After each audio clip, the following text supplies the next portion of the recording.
Okay, the first thing I want to talk about today, spend some time in that, is on grammar considerations, which is, we start on page 75, which we mentioned last time,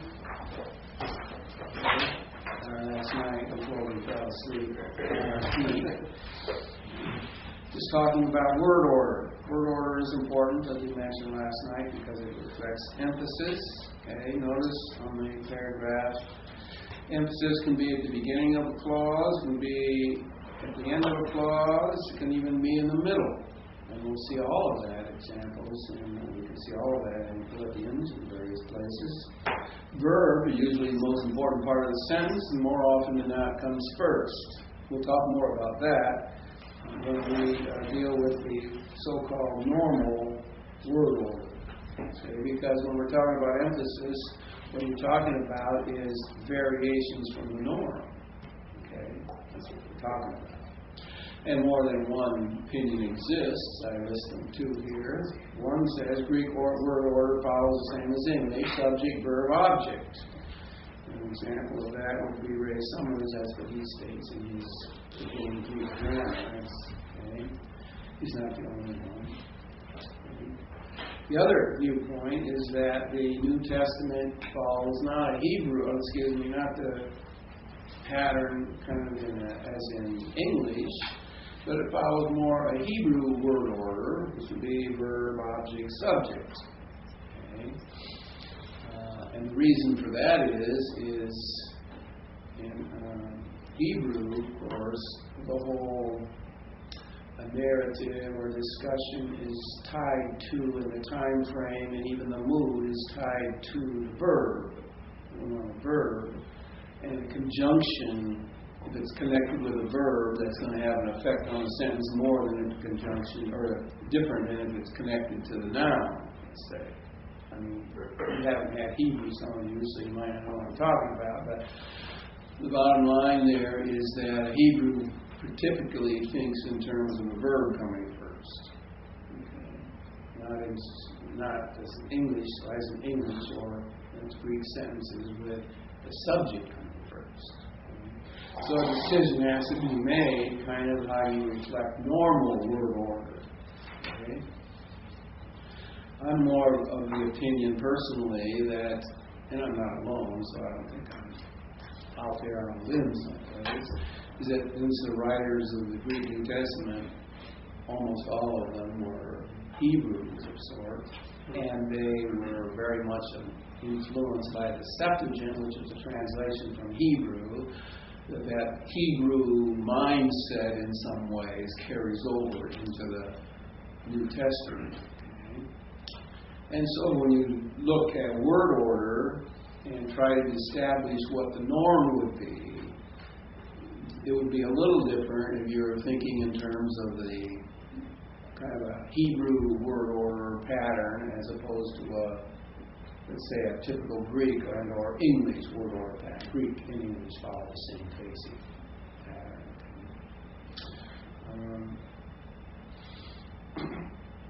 Having said that, very often, however, in none of these two opinions, for instance, will the object come first. See what I'm saying? So when an object comes first, regardless of which opinion you take, you're going to spot that emphasis. You see what I'm saying? Okay. And there's other things, for instance, we'll talk about. For instance, a prepositional phrase. Typically, a prepositional phrase will kind of follow the verb scenario, a verbal combination, because mostly they're adverbial. But when they're thrown forward, regardless of your viewpoint, you're going to have to see that as a focus, right, an emphasis. So even though there are differences of opinion, it's not going to make a drastic change. The only real change would be that as if the subject, on a typical sentence where there's a subject and a verb, okay, if the subject comes first, one might say, well, that's normal, and another might say it's focusing attention on the subject more than on the verb. You know what I'm saying? That'd be the only real place where it makes significant difference. Okay? And that wouldn't be major. But let's look at it from the standpoint of, on page 76, what would be a norm in clauses?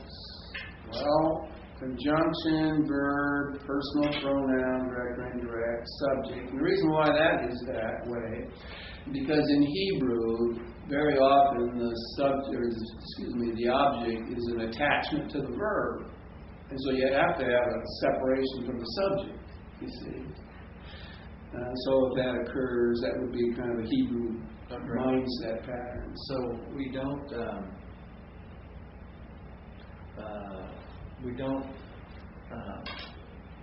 get from other Greek writings the normal. We give more weight to the Hebrew. From what you're thinking, does the New Testament word order pattern follow a Greek pattern or a Hebrew pattern? Right? Yeah. Is that your question? Yeah. If I read a first century Greek newspaper, so to speak, would it have the same order, or would it? It would have to be more like English order. Subject, verb, object. Oh, really? Yeah. Okay. Mm-hmm. But if you read the Septuagint, now you're really reading Hebrew. Yeah. It's a Hebrew translation, if you will. Right. Right. Okay.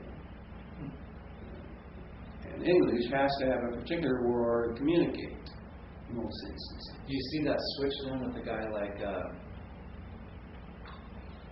Luke or whatever? Well, Luke very much influenced by the Septuagint as well. Okay. But yes, he was typically he was a Greek, right? Right. So you would expect there to be potentially some difference between Luke and maybe the writer of the Hebrew, Silas.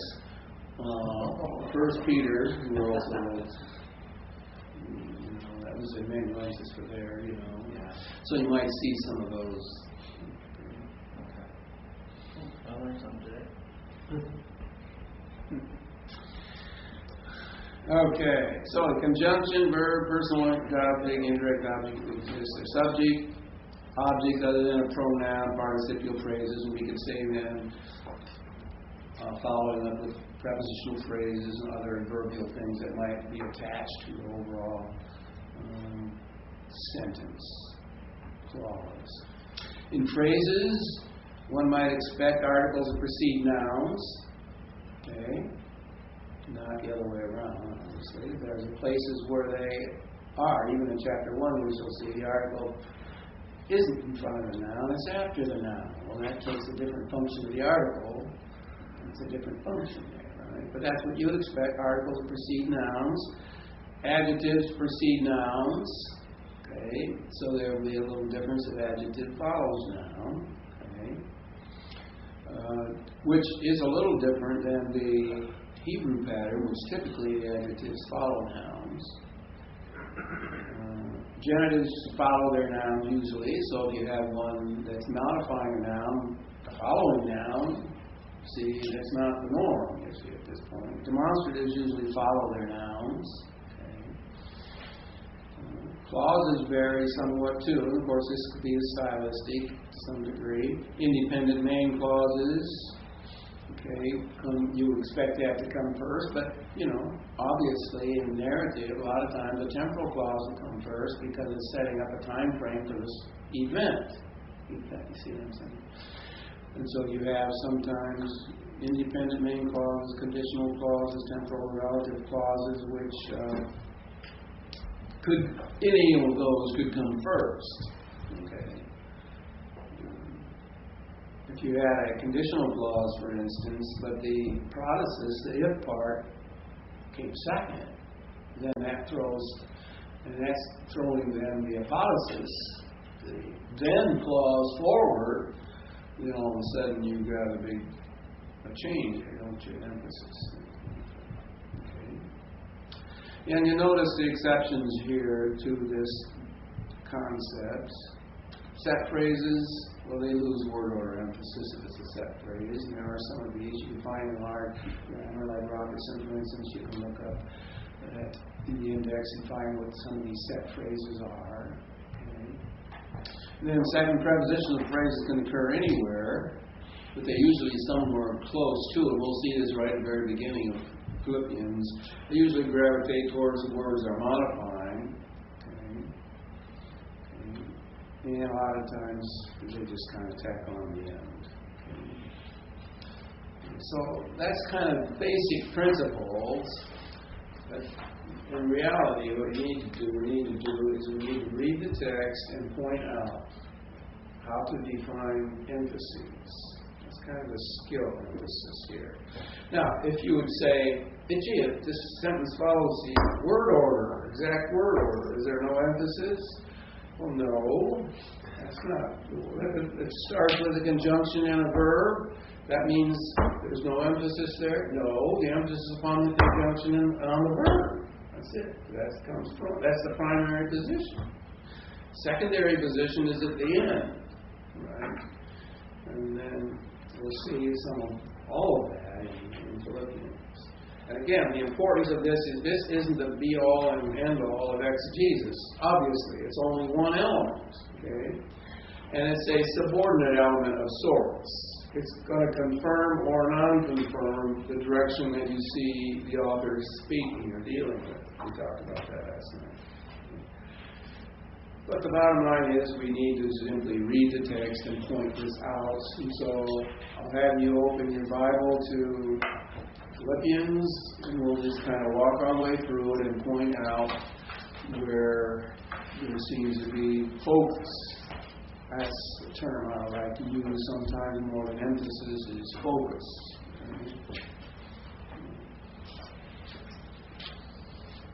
So, Philippians 1:1, we'll start there. Paul and Timothy, slaves of Christ Jesus, to all the saints in Christ Jesus who are at Philippi, along with the bishops and deacons. Now, there's no verb there, obviously. So we're just starting, and of course the very beginning of this thing is just simply to set who's writing and to whom, right? It's kind of a nominative absolute, if you will. So it's just, the attention is simply focused on the writer and the recipients, right?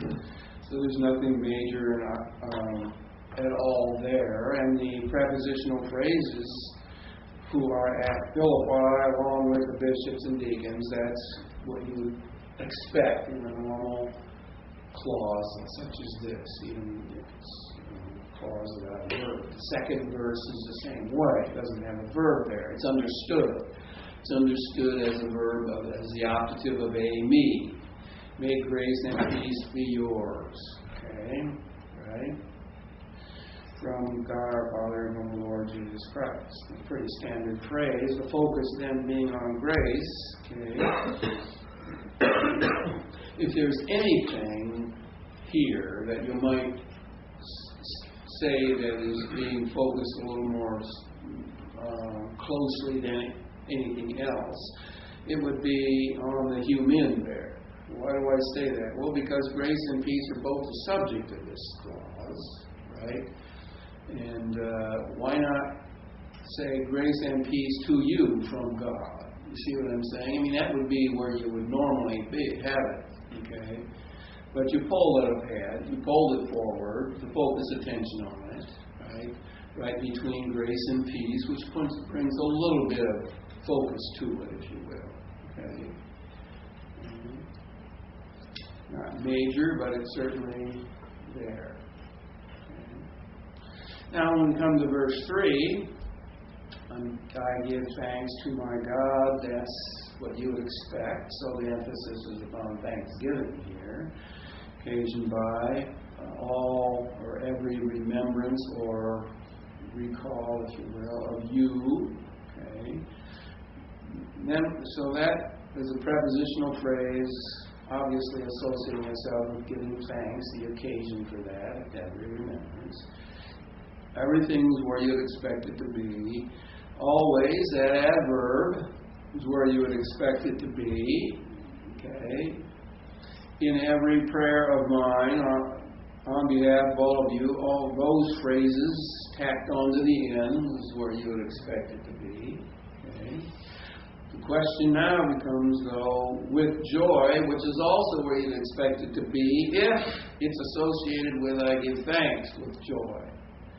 But if it's associated with making a particular request with joy, then it's forward. See what I'm saying? So now punctuation becomes an issue. You'll notice where I'm reading actually, let's see if these two texts are punctuated the same at this point. They don't, even though the texts read the same, there's the same words, the punctuation isn't always the same between these two texts. And what I have in my UBS is a little apparatus which is very helpful here, and there's 3 apparatuses on this text. The first one, of course, is your textual problems. Then comes the punctuation variance, and then comes the cross-references. Okay. Second one is the punctuation variances. And you'll notice there's a little, this is the 3rd edition. The 4th edition really deals a little differently with how they describe the punctuation variances. This one is, that gives you particular translations that change. Okay. The way in which the 3rd edition does correctage says, for instance, it could be a punctuation after humon, that is, remembers of you, comma. Okay. Some translations put a comma there, etc.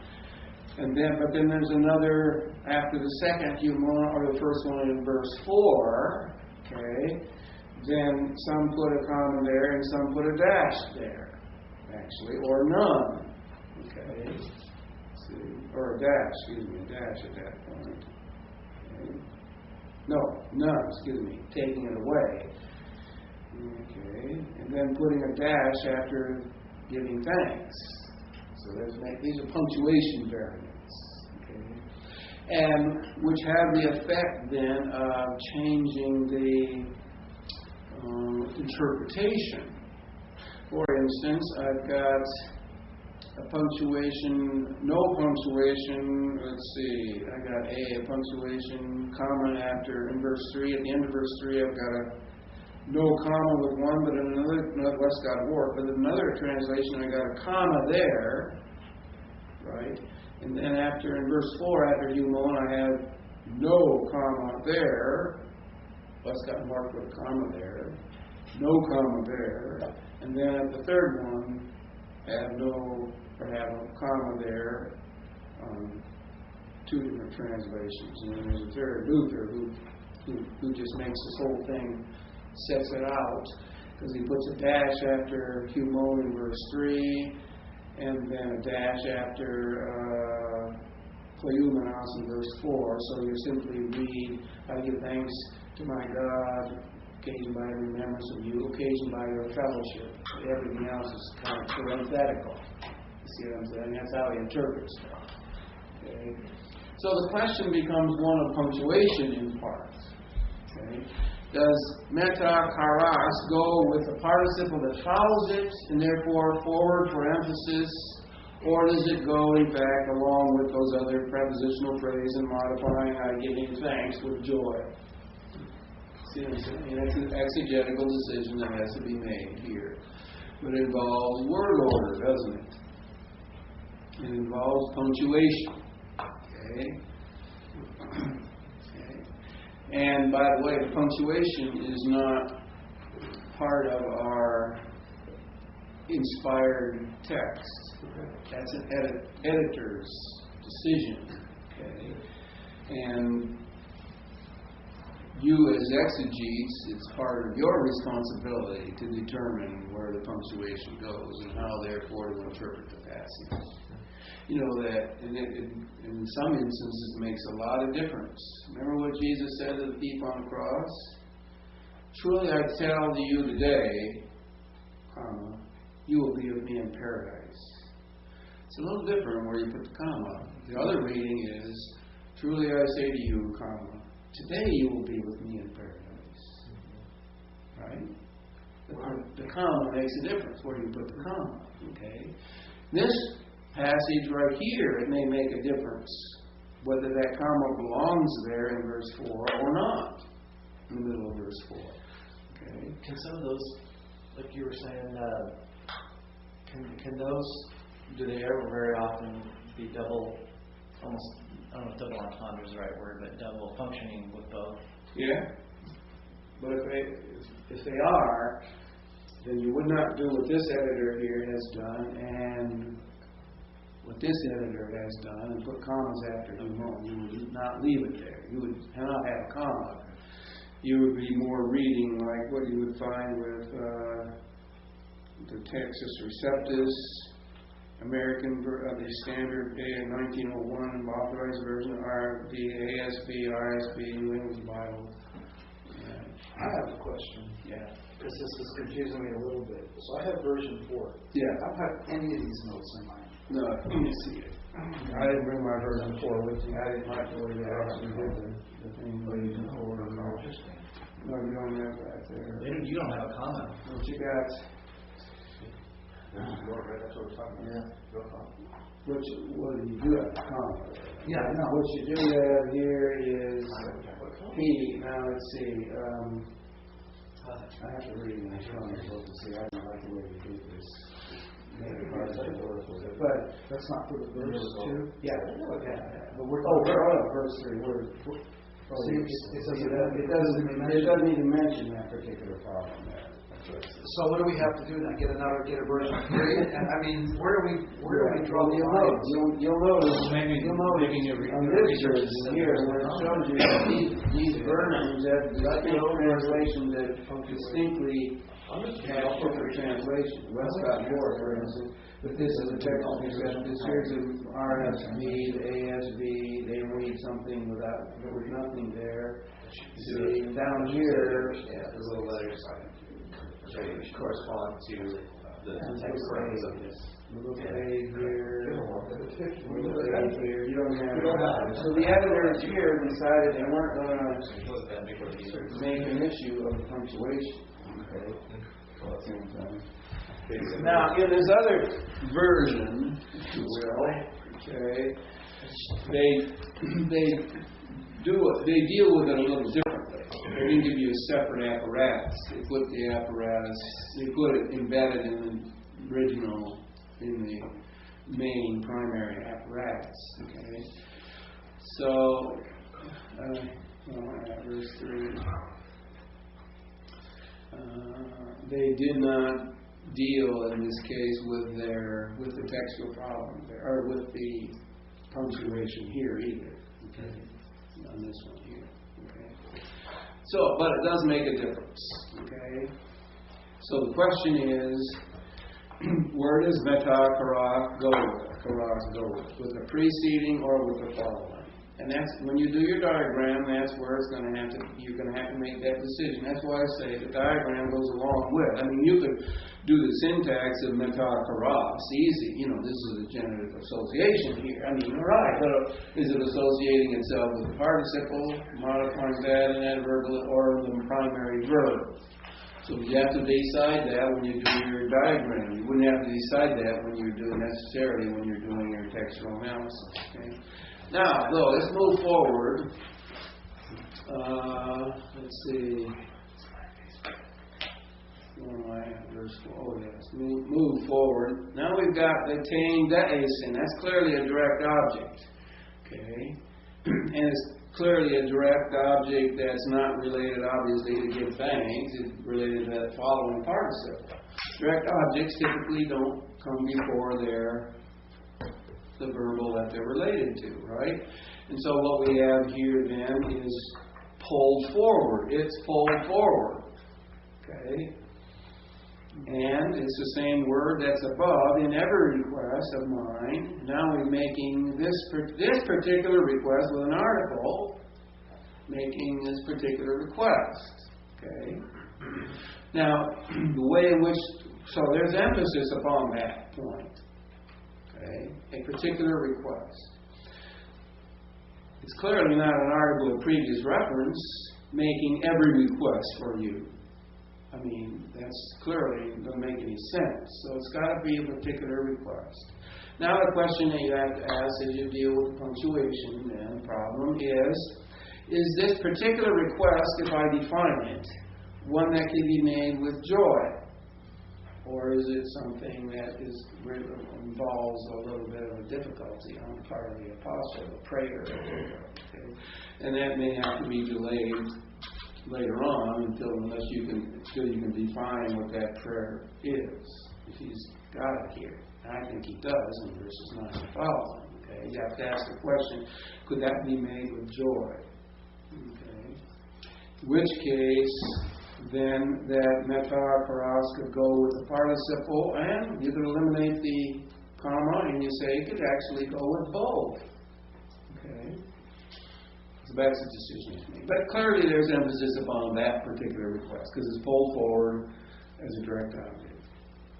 Okay, move forward. Occasioned by your fellowship in the gospel from the first day until the present. All of that is where you expect it to be. Okay? But there's a question now, do you associate those prepositional ideas, adverbial ideas, you associate those with making this particular request, or you associate those with the main verb? Again, when you do your diagram, you have to make that decision. And associating them with the main verb, then, is why you have Luther, at any rate, making a dash, making that verse 4 essentially a parenthesis. Okay? That's why he has that, because of his interpretation of the text. See? Okay, so at any rate, then verse 6, being confident of this very thing, okay, then you're going to have to, of course, decide where that participle goes. Okay, it's either I give thanks or making this request. Is it parallel to that? I give thanks, making this request, being confident of this thing. And my diagram, I believe, if I remember right, shows them both participles growing out of giving thanks. Okay. Now, this very thing, that, Hobbie introduces the object clause here, was this very thing, that, so it's appositional. He who began in you a good work shall complete it until the day of Christ Jesus. Okay? The question could be, is the one who began out of order in a sense, or is that where you would expect it to be? Is there emphasis on it or no emphasis upon it? Okay, that's the question there. And that could be part of that problem we said, whether you think that the Greek mentality is involved or the Hebrew mentality is involved here. Okay? See? If it's a Greek mentality, you'd expect the subject to be there. Okay? If it's a Hebrew mentality, you would not expect it particularly to be there. You would expect the verb to be there at the beginning. Right? So it's a decision. Again, you got to ask yourself the question: is there emphasis upon the one who began? Particular emphasis upon the one who began here. Okay, and that's what you have to ask. The question you have to ask. Okay, and then you go from there until the day of Christ Jesus is where you would expect all of that. And of course, the good work. There is and human there, you would expect it to read this way. The one who began a good work. That would be the direct object. Okay? But then, among you or in you, however you interpret that, you'd expect that to follow it. Okay? Right? Mm-hmm. So in one sense, you say, well, gee, that might be pulled forward. Yes, maybe. But there's another issue involved with this. If you put it afterwards, then you could potentially associate not he who began in you a good work, but shall complete it in you. You see what I'm saying? He who began a good work shall complete it in you.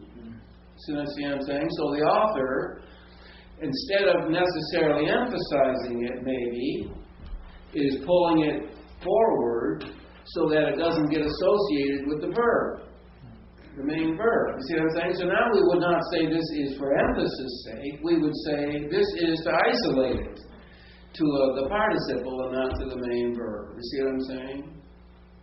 You follow my thinking there? Okay, so sometimes things are pulled out of what would be classified as normal order simply to keep the association clear. Okay? So that's another issue that occurs occasionally. Okay. So we're left here then in verse 6 simply with a question about, is there emphasis upon he who began a good work in you shall bring good to completion, or is that just simply what should we say, a statement with no particular extra emphasis? The focus clearly is on he who began a good work. Okay? And that would be true.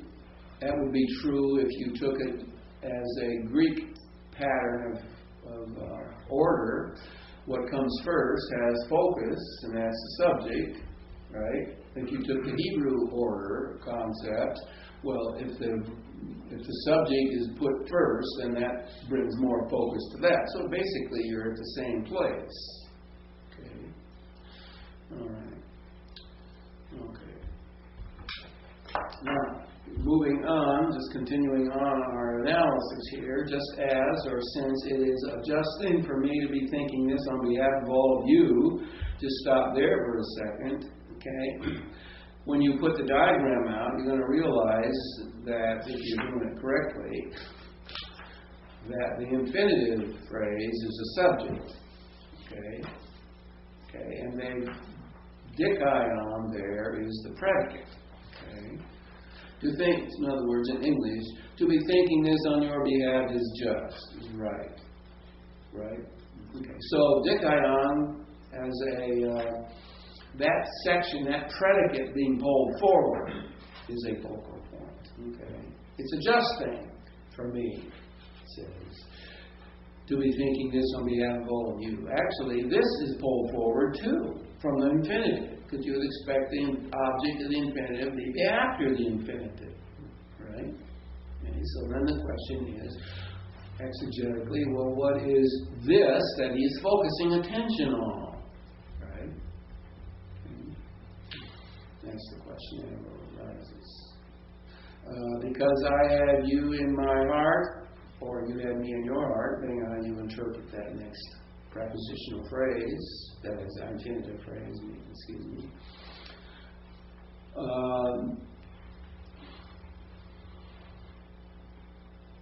Nothing particularly, what should we say, emphasized in a dramatic way on this phrase. If me, meh, is a subject, it has to be pretty connected pretty much closely to the infinitive. Right? So that would mean because I have in the heart, you, in the heart would be forward, right? Okay. But if you take it as you being the subject, then that's far at the end, everything else is pulled forward, right? So that would be because you have me in the heart, right? See? So there could be, depending on how you see the subject there, it could be a little different. So the word order doesn't really help us understand what should be the subject? No, you got to ask, there's a different question. That's a word study question. In other words, what is the style of Paul with an infinitive clause and a subject and a predicate? Where does he usually put them? Is there a pattern there? Right. No matter what you did with it in the heart, if you put it afterwards, you're defining it. So where he's got it could go with either one of those. Right? So the article could be my heart or your heart. Okay. Okay, but both in my bonds and in the defense and confirmation of the gospel, then all of you, which is towards the end of that phrase, and the participle at the very end of that verse becomes a predicate. That is the verbal element, isn't it? So what does the phrase say? Oh, the subject clearly is all of you are my fellow partners in this grace. Right? So the subject is pushed back, if you will, because you want to pull the predicate forward in this instance. You see? So the focus is being upon my, see, both in my bonds and in defense and confirmation of the gospel, my fellow partners in this grace, all of you are. So the focus is being upon, partners with me in this. You see, there's focus upon that being pulled forward. Okay, you follow what I'm saying here? How I'm working this through. Okay. So on the one hand, you say, well, no, wait a minute. You've got a primary position is the first of the part, and then the secondary is the last part of the clause, right? Well, I've got the subject and the verb, if you will, being a participle at the very end, right? Does that make emphasis upon that, or is the predicate being pulled forward? Is that the emphasis, you see? I mean, it's a decision you have to make at that point. And I think given the rather weak nature of participle of a, me there, the probabilities are much higher that what he's doing in this whole context is emphasizing that you're my fellow partners in this. And then I think the rest of the book will confirm that, both in the giving aspect and the helping and the praying and all of that stuff that's going on. So I would say that would be a focal point. Verse 8, pretty clear where the subject is in this clause, in the first clause, and that is God is the subject. Okay, God is my witness. All right, well, witness is pulled forward. Okay, so that becomes a focal point. As or how I'm longing for all of you, you'd expect those words to be there with compassions of Christ Jesus, characteristic of Christ Jesus. All those are where you would expect them to be. Now, I was thinking that God and witness there were appositional. Is that incorrect? Say what? God and witness there were appositional in the beginning A. How would you translate it? I said for... Actually, I put it both ways. I wasn't sure. For a witness, I have God, basically, or for God as my witness. Because it's basically equal. Well, equal in... they're not exactly equal in the sense that God has an article. Witness doesn't. And that's the way with a clause of A-me, with A-me missing. That's how you define the subject and object. Oh, Okay. But then you don't have a clause if you say they're equal. You say, God who is my witness, then you don't have a verb anywhere. Then you got to put something in. You got to figure out what the verb of this thing is. You see what I'm saying? Because you got a predicate, you got a subject, but you don't have any predicate. Where's the predicate? There isn't any. You see, and it don't seem to work. Okay, but it's pretty much defined as a clause with God as a subject, just by the article. Okay. Oh, so now we've got verse 9. And this I pray. Well, this is a direct object. And it's pulled forward. So there's focus upon there. There's focus upon a prayer. Right? Which we've already seen. In a sense. We've seen in verse 4 making this particular request. Right? So maybe those are coordinated, if you will, in emphasis. In other words, a refocus back to what he was emphasizing before but didn't explain. See what I'm saying? So this I am praying, and then we've got the object here, or that is the content of that your love, that be a subject, fine. You would expect the verb to come next. Perisue, might abound.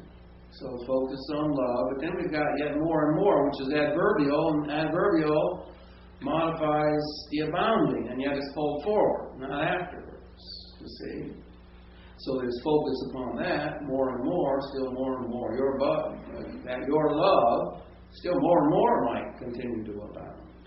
Right? So there's focus there. In accurate knowledge and in all moral discernment. That's where you expect those to be. Okay? So the big focal points are love, clearly, and more abounding, growing, developing. And this then again helps us to, when we read the rest of the book, begin to realize there's a potential unity problem here. And the solution to that, of course, is increasing abounding love, right? for one another. Okay? So that verse 10, you, notice where the subject, the infinitive is. It's right after the infinitive, right? So that you may be able to examine and approve, and the direct object is following the things that really make a difference. That might help us to explain verse 7 and where the infinitive, the subject, the infinitive is there. Okay? In order that you might be sincere and blameless, the word eta, that is, you might be in that next clause, could have been displaced. In other words, he could have displaced that. Okay?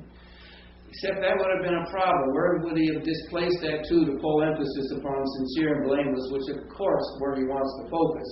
It's clear because AME is such a weak verb to begin with. But what if you were to focus that and take eta and remove that, let's say, after Christ, then all of a sudden you got the potential that eta and that following participle are functioning together, which is a common syntactical issue. So you don't want to do that, because that's not what he wants to do. Okay? And so he wants there to be that participle to be functioning apart from eta, if you will. Okay? Not part of the primary verbal idea. That's why it's there. So we can say, yeah, there's a focus upon sincere and blameless, obviously. And eta, we can explain why it's there, so as not to associate it with the following participle as one verbal idea. Okay? You follow me? So, I could say there's still focus upon the two, the predicate, without even having eta removed there. Okay? Being filled with the fruit of righteousness, filled with the fruit is where it ought to be. Of righteousness is where you would expect it to be. Now, that doesn't have an article with it. The article shows up after righteousness. Now there's a grammatical issue there. The question is that word harpon, is that definite or indefinite? Right? Of course, without an article, it could be either way, right? The fruit of righteousness without an article could be focusing upon its characteristics, or a fruit of righteousness, right? The point, well, what's the function of that article? If it was the fruit of righteousness, why not put, why is it there? Why isn't it in front of fruit? In fact, there's a textual problem here, and you'll notice that part of the textual problem is trying to deal with that, I think. Okay? But then you've got a further grammatical issue here to deal with, and that is the function of the article. And then as you look at it into the large grammars, you don't often find it in the smaller intermediate type grammars, is that what if you want a noun to be an article? It says without an article because you want to focus on the characteristics. It's definite, but focus on the characteristics of that, right? Okay. And yet, you want to try to take that and make a specific application to it. You see, then how do you do that? You do that the way it was just done here. You use an article afterwards to function almost as a pronoun, okay? Referring back to it, to that noun, without having the article in front of the noun. So that particular fruit of righteousness comes through Jesus Christ. So he's making a specific application to it, okay? So it's specific application to a generic. An arthros noun, using an article, following it to give a specific application. Yeah. So how would you, in your diagram, how would you associate that back? You would associate that the same way you would deal with it if it was a pronoun instead of an article. So it's an article functioning like a pronoun. Okay. And yet it's really more refined because it is an article. So in other words, it associates it really strongly with the noun. So pronoun could be associated and in fact it would show up a little bit, I think, as it may not, neuter. If it showed up as neuter, it could be associated more broadly. Okay. I was just remembering going through that, and we figured out that it associated itself with fruit, but you weren't sure how to tie it in. Yeah. Now, some of you, one or more, at least one I recall from your diagram, had taken the article and put it backward to noun. You see, now that was a mistake. I don't know if it was you or not. Maybe. Let's say I saw 6 of them that way. I did. I put it now. Okay, now the rest of it is where you expect it to be. Through Jesus Christ, under the glory and praise of God, and clearly I think of God goes with glory and praise and not with, if you were to pull it forward, then you would have a question. If it was pulled forward, the only way to emphasize it and pull it forward and have it still relate to both glory and praise, you'd have to put it unto of God glory and praise. You'd have to put it there. So either way. So far, in just looking through this section, we can see some points of emphasis or focus, I think. Okay. And that can help you then to see if you're on track with how he's thinking and the argument that runs through. Okay. Right. Let's do some more of this. Then I'll just ask you, where do you think in verse such and such, and that might be appropriate, since now you can read this well, and you said you read it. Let me start it off, and then I'll begin to ask you to try to define that for me a little bit. Verse 12. Okay. I want you to know. Now, the infinitive is pulled forward of the verbal idea, which is bulamai, I want, right? And so that is pulled forward. Okay? And the humas is where it has to be, pretty much. I mean, you could, if I want to know is a verbal idea, and then a humas would be an accusative of reference becoming a subject of that infinitive. I want you to know. That would be where it had to be. Okay? So you could either pull both words after bulamai or pull both words in front. You couldn't do it any other way. So there's a little emphasis upon this idea of knowing. Okay. That, what? Now we've got a subject. The things, according to me, are the things that happen to me. Okay. When you translate it, have turned out, eleluthen, rather unto or for the progress of the gospel. I mean, that's how it gets translated and smoothed away. But that's not how it's written. That the things, according to me, more for the progress of the gospel have turned out. That would be the emphasis, wouldn't it? So he's focusing upon here the issue of, number one, his experience, that's pulled forward there, or at least it's the beginning of that clause. But then the emphasis is upon, clearly, the progress of the gospel. Okay?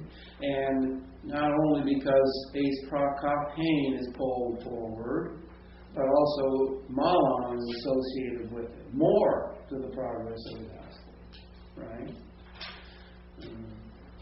So that clearly is a focus. So he wants to focus upon them recognizing that his experiences are beneficial to the progress of the gospel. I mean, that's what he's talking about here. Okay.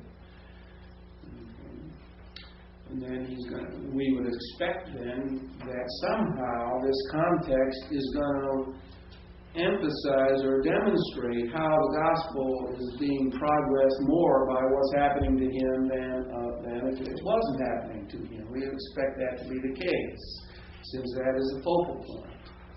Now, if it doesn't show up that way, then we may want to go back and reassess. Okay. So that verse 13, my bonds manifesting Christ have become to pass, or have been manifest. Okay. Now, there's a lot of ways to take that phrase, read this phrase. Okay. Clearly, with an infinitive, which is what genocide is, it needs a subject. Okay. The subject seems to be my bonds have become known. Okay. To be understood in or because of Christ. That's how you would understand it. But the verb, the infinitive, that's a pretty weak verb anyway. from the standpoint of having a great impact. So it's kind of gave me, Buparko, just kind of verbs of being practically. That's kind of shoved back so everything else can come forward. Okay, so the emphasis on my bonds manifest because of Christ have come to pass. Okay? Have become known. If you like probably a better translation. Where, then that follows, well, in the whole praetorium, okay, and with all the other people, or all the rest. Praetorium and beyond. So you expect those phrases to be there. And the focus is upon manifestation because of Christ, apparently. His imprisonment. His experience is imprisonment, and that has demonstrated something. Mm-hmm.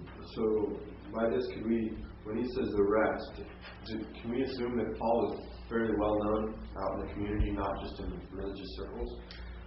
I think pretty much so. I mean, people are coming and going all the time. If this is a Roman imprisonment, according to Luke, then people were coming and going all the time. Jews were coming in and they were going out. He had his own hired house, if you will, rented house, right?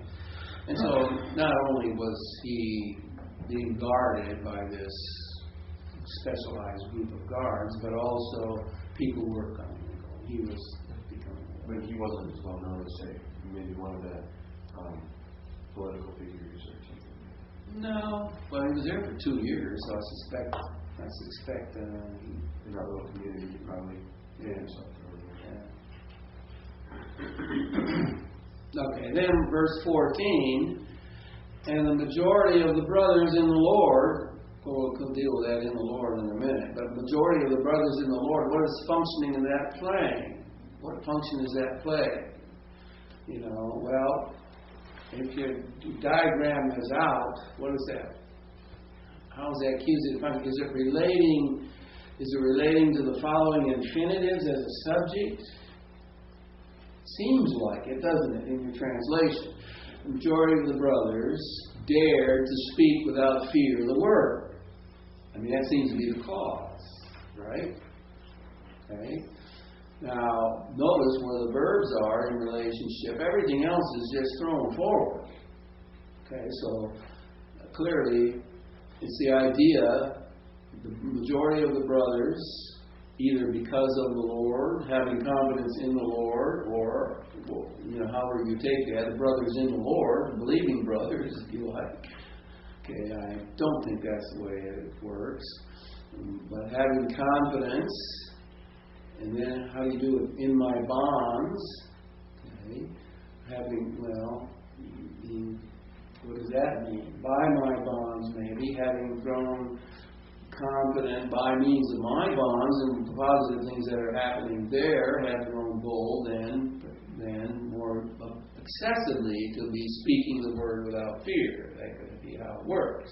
Which then would go along with that previous idea that the emphasis is upon the progress of the gospel. How is the gospel? His experience is leading to the progress of the gospel more than the negative aspects of it. Well, because his experience had emboldened Christians to speak the word, and so more of them are speaking apparently than would have been speaking before. Right? And so the former emphasis certainly seems to be, which we followed through in this other section. Okay? And so how does the progress of the gospel being advanced by his negative experience of imprisonment? Because more people, more Christians are witnessing. Okay? Than would apparently happen otherwise. So it goes along with that.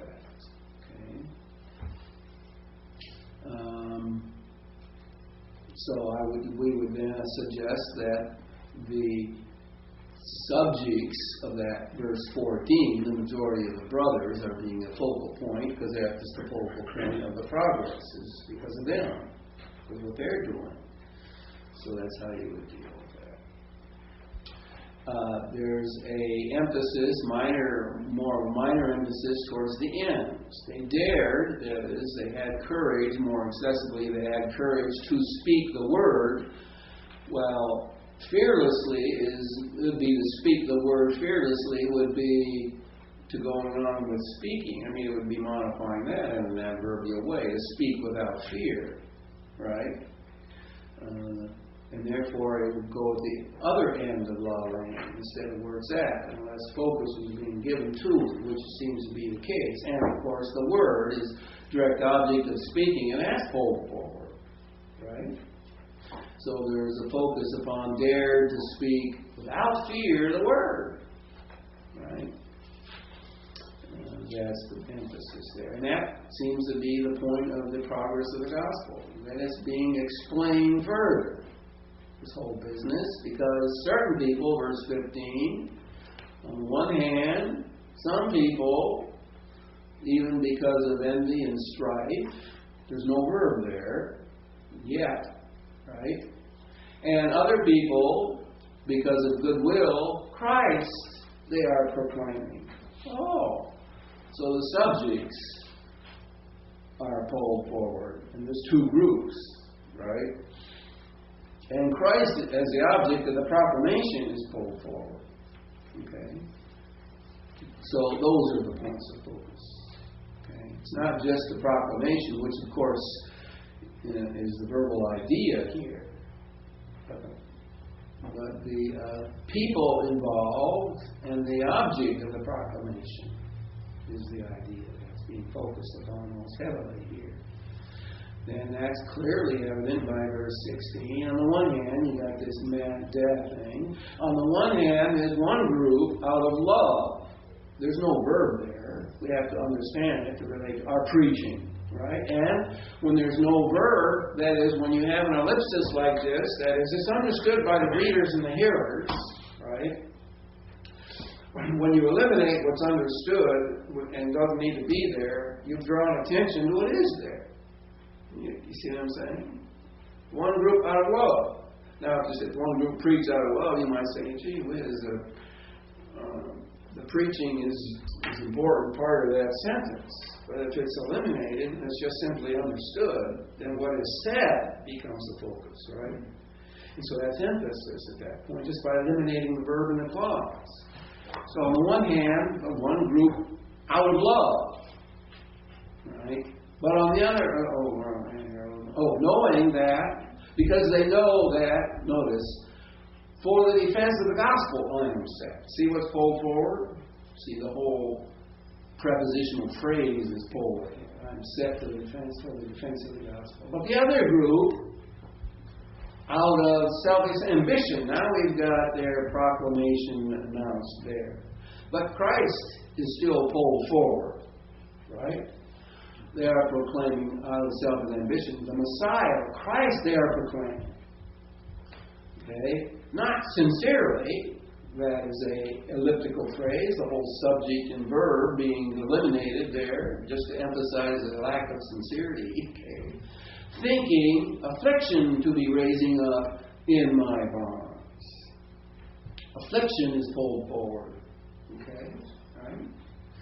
So, thinking, because oiamai takes the accusative to complete the idea, thinking to raise up affliction in my bonds.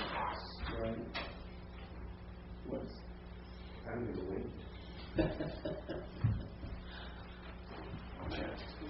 I don't think there's anything bloody there, is there? And we pointed this out yesterday, but I think this is chiasmus here. Yeah, the whole two verses are. Yeah, right. Yeah. Right. Okay, so at any rate, notice verse 18, which seems to come to a conclusion that started in the progress emphasis of the gospel in verse 12. For what? Or we would say in our idiom, so what's the point here? Okay. Nevertheless, and in every manner, whether in pretext or in truth, Christ is being proclaimed. And the sentence is, Christ is being proclaimed. Right? In any manner, right? Whether in pretext, but in that other stuff is pulled forward to bring focus to the line, right? No matter how it's being done, how Christ is being preached, whether sincerely or insincerely, His name is coming forth. And that means the progress of the gospel. See what I'm saying? And so, how that initial emphasis that we can isolate in verse 12 is in fact being carried through that whole section here. Yeah. Would you say in that verse that Christ being proclaimed is in the middle, and for that reason he's drawing emphasis to the most important thing in this whole series? This whole thing is Christ is being proclaimed. Right, Christ is being proclaimed. That's kind of like an apex in the middle there. So, and for this I rejoice. Yeah. What you could understand then in this is you could understand that Christ is being proclaimed is not just pushed back to make room for the other stuff. It might be pushed back as a conclusion emphasis. You could make that argument. The argument is there an emphasis upon manner, context, truth, or is the bigger emphasis in the context of proclamation of Christ? If that's the case, then you would say, then the other stuff is just simply forward because the emphasis point, the conclusion, the drive is this statement, Christ is being proclaimed. And that may be the fact. That may be the way in which you would want to conclude. It may fit better. See what I'm saying? So you got to make a decision in this, right? And in this I rejoice. Notice in this is pulled forward. I rejoice. In this I rejoice. Indeed, Allah, now that Allah Kai, indeed also I shall continue to rejoice. A progressive future, right? And that goes back to what? Well, that clearly relates to the fact that Christ is being proclaimed.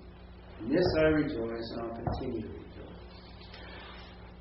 Regardless of how he's being proclaimed, I rejoice that he's being proclaimed. That relates to the progress of the gospel. So I think you're probably right on how to understand that last phrase.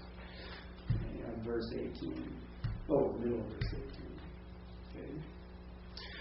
Okay, so I don't want to spend all day on this, but I do want to emphasize how this stuff has to be thought through.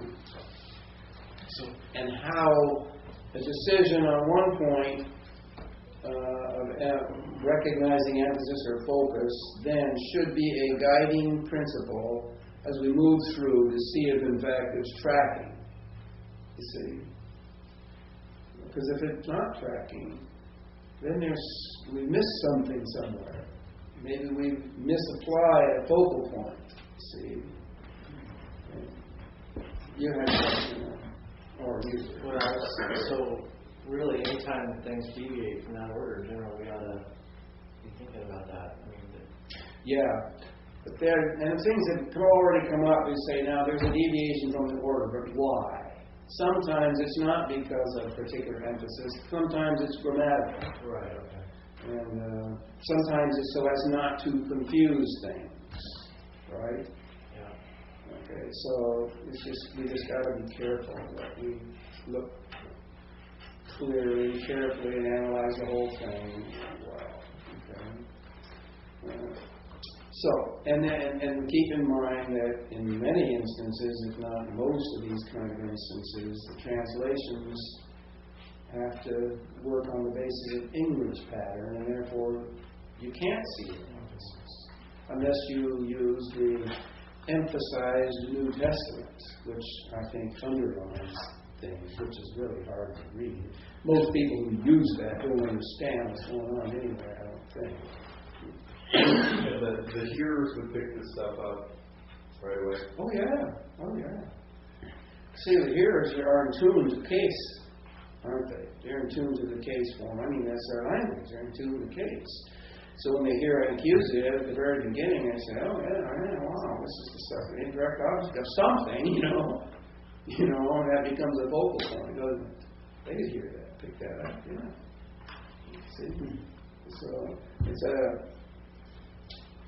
a great thing to be able to reading the Greek New Testament. If you're reading the Greek New Testament, you're reading the author's emphases that you can't read when you read an English New Testament. And emphasis is an exceedingly important part of communication. See? We do that in English. We use italics, underline, magic markers. In the pulpit we do that by elevating our voice at one point and diminishing it at another. That's how we do it. Right? And if we were just monotone, people would not know how sometimes what we're talking about. Even though they understand the words, they may not know where we're going. If we were just, everything was on the same level. Right? Because our ears are tuned to listen for emphasis. When we read the scripture in English to our congregation, should we be attempting to place the emphasis where it was in the Greek? Well, that's a good question, very good question. I think I would respond to that like this. If I took an English sentence and I put special emphasis, which sounds in English, would sound very strange, but sounded strange, okay? I don't know that I would do that unless it was going to be a part of my message somewhere along the line, right? Otherwise, I don't want them to detract. I don't want to detract from them concentrating on what's being read, that is the text, and getting hung up.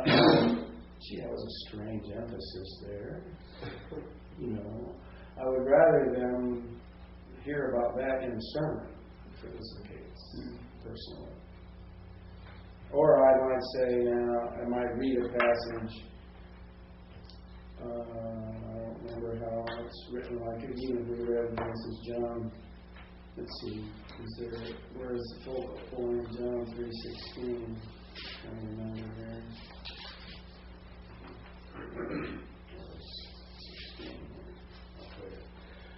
For God so loved the world.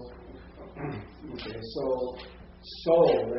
that's how it begins. In this manner, He loved, God did, the world. Now that would really be weird to read like that in English, right? So you can say, if the emphasis is upon He loved the world in such a manner that, in this manner, then you could read, you could perhaps take for God,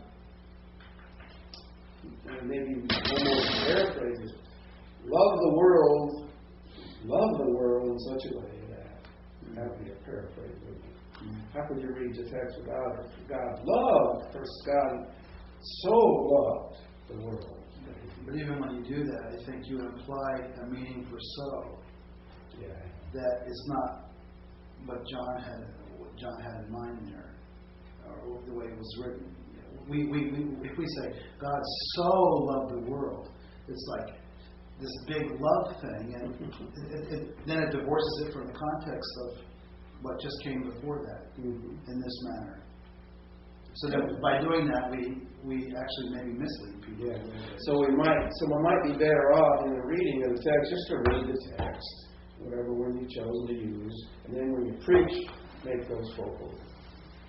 But the toast sort of it's adverbial to the verb, so you do have that sense of so loving. Yeah, the word so in English might not communicate though that thing. That's what I think what you're saying. Yeah, it needs a little more of an explanation. We talked about atmosphere, though. Yeah.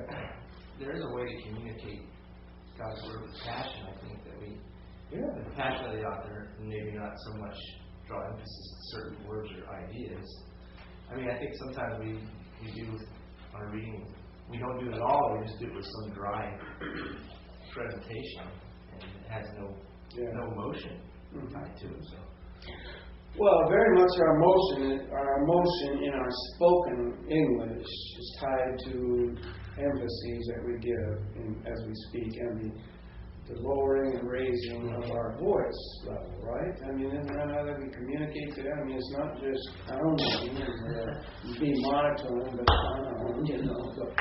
but we elevate our voice, or we, give a different tone to it.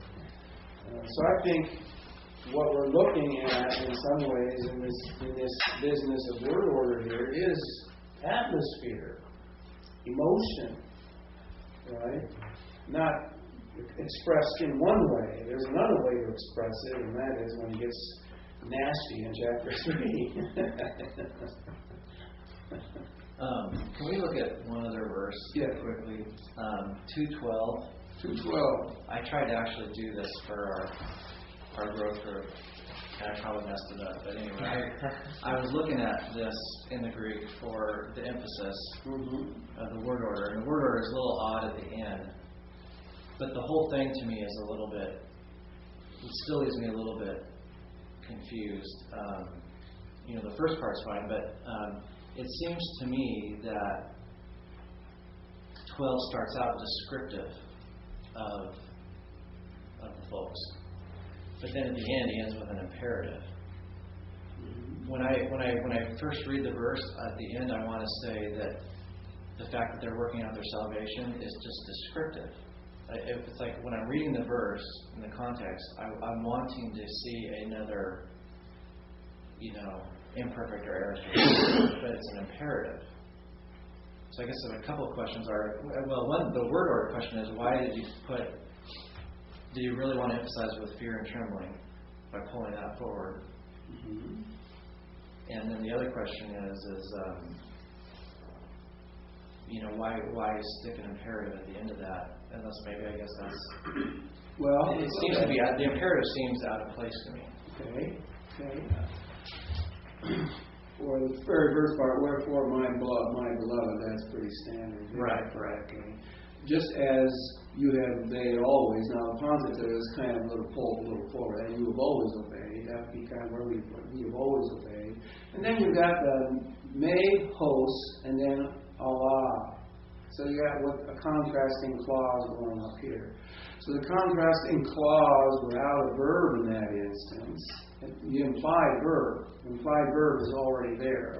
It's in the preceding verb, obeyed, right? So not as in my, presence only, but now rather to a greater degree in my absence. I think those clauses with the implied verb there are probably just setting up the contrast and really preparing the preparation for what you're seeing, where you want to see the emphasis, which I think is where it is. Okay? With fear and trembling, that already we know we're going to associate that, not with presence or absence. There's no way you can associate that. So it's going to be with what's coming. And it's forward already. So now I'm ahead of the game here. With fear and trembling, salvation, right? With fear and trembling, your own salvation, and your own tone is between the article and noun itself, so that's pulling that forward a little bit, isolating it from your own fear and trembling. Okay, but anyway, with fear and trembling, your own salvation be working out. I think that does show emphasis there. Okay. But moving it to the end shows emphasis. I think the whole clause. Okay. But even in that clause itself, work out as an imperative your own salvation. You could focus attention primarily upon working out, right, by putting that first. Work out your own salvation with fear and trembling. You could do it that way, right? Mm-hmm. But you wouldn't get the same. The imperative by its nature is going to have this emphasis to it, okay? So to get emphasis upon the whole sentence, how do you do it? Right. You pull it forward. Pull that other stuff forward. Okay? And, so I think there's not a de-emphasis on the working out. No. As much as there is a little bit of an emphasis on with fear and trembling. Well, that is also anxieties, by the way. Fear and trembling. Those words used together to be one concept. And fear and trembling, with trembling, fear, reverence. I mean, with real, what do we call it? I don't know what other word we could use for that. Mm-hmm. So that in itself pulls some weight, just by the fact that it's a figurative expression, that it's a common anxiety. It's pretty common. So when we see imperatives there in themselves, because of the nature of being imperative, they're emphasized. So when things come before them, it's like, wow, all this stuff is before the imperative in a sense. Is that kind of what's going on? It calls attention to the object of that imperative. What's the object of it? Well, the object seemed to go right to verse 13 for God. Well, no, that's an explanation. with regard. We're advancing on it. Just in verse 12 itself, the object of the working out clearly is your own salvation, with an emphasis upon how to work it out, as with this trembling fear, be working it out. But this would be a definite deviation from normal word order, right? It's almost exactly reversed. Yeah. So now, is that common with imperatives? I haven't never done that search, but where it's located, depending on what you want to emphasize. I mean, if the emphasis upon the imperative is on the object, okay, right? I mean, then this would be a good way to do that. If the imperative itself carried all the weight, that is the meaning, the content of the imperative, then you wouldn't need to do that. There's another sense in which it's absolutely changes backwards to at the very end of chapter 3, to verse 15 in chapter 3. Okay. Here, typically what we would have, if you look at the very end where it says, "And this God shall reveal to you," right? I mean, that's how it reads in the text. Okay. If you're taking the Hebrew word order concepts, so you would start with, it would be Kai Apocalypse, God, and He shall reveal then this to God, and then God, and then to you at the end. So this is just reading backwards, practically. Normal word orders there. Yeah. So that occurs every now and then. So I think that particular verse shows clear emphasis. And the emphasis is not with in the clauses that preceded it, the negative, past, and the present. I don't think that's just setting. The prime. Well, what I told him was that it was as if Paul was bolding the fear and trembling. He's doing what? Like bolding, or like you had said. Oh yeah, right. Like the fear and trembling, and that he had pulled that forward. He did, yeah. And that was something he wanted to emphasize. Yeah, I think that's true. Didn't lie. What? Well, but I'm trying to remember if I even said that was even above, even to the point of emphasizing it more than the working out. Well, I think you can't ignore the working out. That's very proper. But the object of that is obviously you can work out, but there's object in this case is fear and trembling, but in a particular matter. It's interesting that he would give structure there, because earlier he says that the good work that he started in you, he will perform it. So all the way along, we're partners with him. So work it out, or don't disrespect it. Look who you're working with. Yeah, look who you're working with. Yeah. And notice verse 13. Most people get this wrong. In fact, even the English gets this wrong. It says, "For God," how it's translated in English is, "For God is the one who's working in you both to will and to do on behalf of His will," by kind of the King James Version here. But the subject really is, the one who works is working in you. That's really the subject. Okay? God is really the predicate. And there's no article there. It's pulled forward. It's without an article. So the one who is working in you is one who is God. You see? You know what I'm saying? I mean, just think about it. One who is working in you, His will and is working on behalf of His good pleasure is divine. It's God working in you. I mean, that's the emphasis there. But the translations kind of goof up the subject and the predicate in that instance. Kind of the addition to the whole koinonia or fellowship theme of Philippians. Mm-hmm. There's a fellowship there as well, just between yourself and God. Mm-hmm. Can we look at verse 19, chapter 1, where we ended off? Okay. It looks like the moe is pulled way forward, where I know that this of mine will work out the salvation through your prayers and the provision of the Spirit of Jesus Christ. well, this will work out for my salvation. But you would understand that like that, and you say, for I know that this for me shall turn out to salvation. And that's where the emphasis would be. That is pulled forward. For me, as far as I'm concerned, in regard to me, to turn out salvation, right, through your prayer and then supply the Spirit to His prayer. Yeah, so that is pulled forward, because normally you would think it would be after the verb. Right. Okay.